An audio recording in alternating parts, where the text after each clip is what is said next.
аз ҳад зиёд истеъмол намудани машруботи спиртӣ дар бисёр маврид боиси содир намудани ҷиноят мегардад. Як нафар сокини 37-солаи шаҳри Душанбе дар ҳолати мастӣ бо як нафар сокини пойтахт муноқиша кардаву ӯро мавриди латукуб қарор додааст, ки дар натиҷа ҷабрида дар ҷои ҳодиса ба ҳалокат расидааст.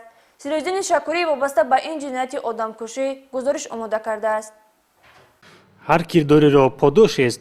дер ва ё зуд нафарони ҷиноятпеша дар назди қонун ҷавоб хоҳанд гуфт. ин чеҳрае ки шумо дар навор мебинед, Шарванд Набиҷанов Азамат, соли таваллудаш 1983, истиқоматкунандаи шаҳри Душанбе, кӯчаи Алишер Навоӣ мебошад, ки барои содир намудани ҷинояти одамкушӣ гунаҳгор дониста шуда, ахиран дар натиҷаи фаъолияти пурсамари прокуратураи ноҳияи Сино номбурда дастгир гардида, ҷинояти содир намудааш бо далелҳо исботи худро ёфтаанд. Мавриди зикр аст, ки номбурда пайваста ба нӯшидани машруботи спиртӣ машғул буда, зиндагонии танҳоиро пеша намудааст. чуноне зимни пешбурди корҳои тафтиётӣ муайян гардид, номбурда моҳи июли соли 2019 тақрибан соати 4 субҳ ҳангоми дар кӯчаи Алишер Навоӣ ба гаштугузор машғул шудан, бо сабабҳои ночизе бо марҳум Шарванд Мақсудов Ҳикматулло, соли таваллудаш 1967 муноқишаи лафзӣ намуданд. дар заминаи баланд гаштани хусумату бадбинӣ, айбдоршаванда Азамат Набиҷанов ба воситаи занҷири сагаш, ки дар дасташ тоб дода буд,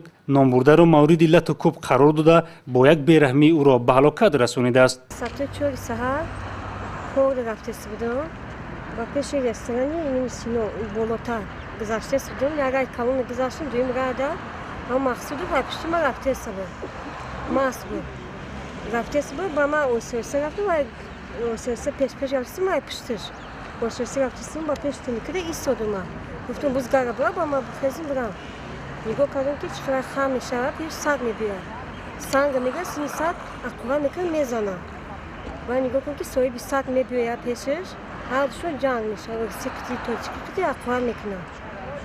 ва нигоҳ кардам, ки ҳамун занҷиқти задаша якта задаш, ман таъсир гирифту рафтам. воқеан як лаҳзаи хашму ғазаб боиси аз ҳаёт маҳрум гаштани нафаре ва пушти панҷараи маҳбас равона гаштани нафари дигаре шуд. вобаста ба ин айни замон нисбати айбдоршаванда Азамат Набиҷанов бо модда 104 қисми 1 яъне одамкушӣ кодекси ҷиноятии ҷумҳурии Тоҷикистон парвандаи ҷиноятӣ оғоз карда шуда, номбурда дар ҳабси пешакӣ қарор дорад.